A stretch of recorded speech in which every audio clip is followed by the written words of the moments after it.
Duramax engine replacement cost, a complete breakdown.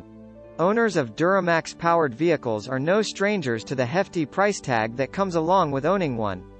But even if you're used to shelling out big bucks for repairs and upgrades, a new Duramax engine replacement cost may still come as a shock. How much does it cost to replace a Duramax engine? Replacing a Duramax engine can be a significant investment, with costs ranging from $15,000 to $25,000. Can you buy a Duramax engine? The answer is yes, you can buy a Duramax engine. There are a few different ways to go about it, but the most important thing is to make sure that you're getting a quality engine. How long does Duramax engine last?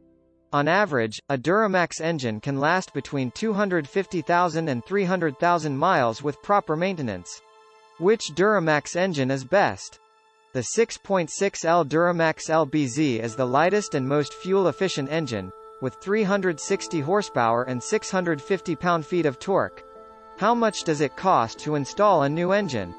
The cost of the engine itself will also vary depending on the make and model of your vehicle, but you can expect to pay between $1,000 and $4,000 for a new engine.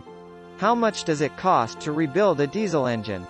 Generally speaking, however, it is possible to rebuild a diesel engine for around $20,000 minus $30,000. If you're in the market for a new engine, be prepared to spend some cash. Depending on your make and model of car, a Duramax engine replacement cost could set you back anywhere from $15,000 to $25,000.